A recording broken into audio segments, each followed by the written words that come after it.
పెళ్ళికి వచ్చినా రాకున్నా కానీ ఒక అధ్యక్ష చాలా బాధాకరంగా ఉన్నది, చాలా ఇబ్బందికరంగా ఉన్నది. మా ఇన్ఛార్జ్ మంత్రి వల్లనే నాకు, ఎందుకంటే నేను సురువుల మా శ్రీధర్ బాబు మాకు ఇన్ఛార్జ్ వస్తా అంటే నాకు మంచి మిత్రుడు ఆయన. నాకు అప్పుడు ఆయన మంత్రి ఉన్నప్పుడు 2009లో నా కాలేజీలకు హెల్ప్ కూడా చేసిండు ఆయన. కానీ అట్లా వచ్చినందుకు ఇప్పుడు మళ్ళీ మాకు ఇన్ఛార్జ్ మంత్రి అయినందుకు చాలా హ్యాపీగా ఫీల్ అయినా. కాకపోతే ఇప్పుడు ఎంత బాధపడుతున్నా అంటే అంత బాధపడుతున్నా, భరించలేను ఆ బాధను. నా గుండె ఇట్లా బాధతోటి భరించలేకపోతున్నా. ఎందుకంటే జవహర్ నగర్ అనే ప్రాంతము నా గుండెకాయ. అలా ప్రజలకు చెప్పిన, అందరికి చెప్పిన, దాన్ని అంతా కూడా జిహెచ్ఎంసి మొత్తం చెత్త అంతా తెచ్చి కొన్ని ఏళ్ళ సందే ఆడనే వేస్తున్నారు. పర్లేదు వేస్తున్నారు, అది కాంగ్రెస్ టైంలో సందే వేస్తున్నారు, ఇప్పటిదాకా కూడా వేస్తూనే ఉన్నారు. అది కంటిన్యూ కాంట్రాక్ట్ ఉంది వేస్తున్నారు. మీ దాంట్లోనే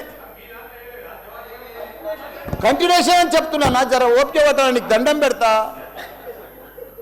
ఎందుకంటే ఆ చెత్త వేసినప్పుడు నేను మంత్రి ఉన్నప్పుడు మా కేటీఆర్ గారు 500 కోట్లు ఇచ్చిండు. చెత్తతోటి కరెంటు తయారు చేసే ఉత్పత్తి ప్లాంట్ ఆడ తయారు చేసినాం. దాన్ని అది కాకుండా 144 కోట్లతోటి క్యాపింగ్ పెట్టిన, మొత్తం మట్టి పోసి గడ్డి పెట్టి అది గుట్ట లెక్క తయారు చేసినాం. దానికి తోడు వర్షాకాలంలో అందులో వచ్చిన మురుగునీళ్ళు అంత వస్తే ఫిల్టర్ చేసేందుకు 250 కోట్లు ఇచ్చినాం. వాటి ఎస్టీపీ అంత బాగా చేసి అందంగా వాసన రాకుండా చేసినాం నా మంత్రి ఉన్నప్పుడు మా కేటీఆర్ సార్. అటువంటిది ఇప్పుడు 2 సంవత్సరాలు 4 నెలల సంది భరించలేము. కొత్త గుట్ట చెత్తకుండి తయారు చేసారు, కొత్తది ఒకటి. అది రోగాన బారి పడుతున్నారు. వాటర్ల పొల్యూషను, గాలిల పొల్యూషను, భూమిల పొల్యూషను, మురికి నీరు ఉండలేక 2 లక్షలన్నర ప్రజలు ఉంటున్నాడు. దయచేసి అన్న శ్రీధర్ అన్న, నువ్వంటే నాకు చాలా అభిమానం. నన్ను పగబట్టకన్నా. ఎందుకంటే నా నియోజకవర్గం బంగారం అసుంటి, దేశంలోనే నంబర్ 1 అసుంటి మేడ్చల్ నియోజకవర్గం. దాన్ని తుకుడలు అచలం కుతలం చేసేది దాన్ని. ఇప్పుడు దాన్ని 61 గ్రామాలు ఉంటే, 3 మున్సిపాలిటీ కార్పొరేషన్లు ఉండే, 7 మున్సిపాలిటీ ఉండే. దాన్ని తీసుకుపోయి మొత్తం జిహెచ్ఎంసీ చేసారు. ఇప్పుడు 16 వార్డులు చేసారు. దాన్ని ఒక మోరీలు లేవు, రోడ్లు లేవు, డ్రైనేజీలు లేవు, కరెంట్ స్తంభాలు లేవు, ఏమీ లేదు. ఇంకా మారుమూలు గ్రామాలే ఉన్నాయి, పెంకిటిల్లే ఉన్నాయి. దాన్ని తీసుకుపోయి జిహెచ్ఎంసీలో కలిపారు. హైదరాబాద్ మస్తు డెవలప్ అయింది. కానీ నా జిహెచ్ఎంసీలో కలిపినప్పుడు, నా దాంట్లో కలిపినప్పుడు దయచేసి స్పెషల్ కేటగిరీ కింద జిహెచ్ఎంసీ చెత్తంతా ఆడికే వస్తుంది.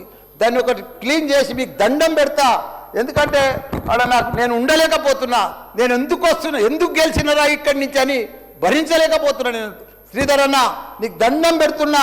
అదొక్కటి నాకు స్పెషల్ ఫండ్ ఇచ్చి 500 కాదు 1000 కోట్లైనా సరిపోవు. నువ్వు దీనికి బడ్జెట్లో ఇక్కడ జిహెచ్ఎంసీకి ఇచ్చిందంతా కూడా దానికి ఇవ్వాలి. ఎందుకంటే ఈ చెత్త అంతా అక్కడనే వస్తుంది.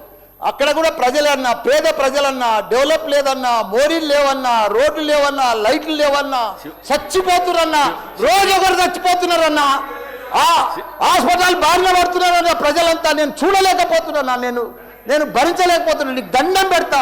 ఇదొక్కటి నాకు స్పెషల్. ఒక్కసారి మీరు ఇన్స్పెక్షన్ చేసి అక్కడ రావాలని కూడా కోరుతున్నా. మీరు ఈ నడుమ ఇనాగ్రేషన్ కూడా వస్తలేరన్నా. ఆ మహేందర్ రెడ్డిని పంపిస్తురన్నా. మీరు కావాలనే వస్తురన్నా, కుట్ర పంపుతురన్నా, నా మీద కుట్ర పంపుతురన్నా. ప్లీజ్ దయచేసి అదొకటి మీరు రావాలి. కృష్ణారావు గారు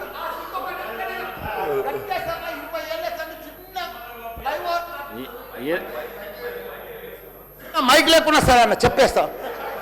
చిన్న ఒకటే నిమిషం. చిన్న ఫ్లైఓవర్ 20 ఏళ్ళ సంది కడుతుండ్రు.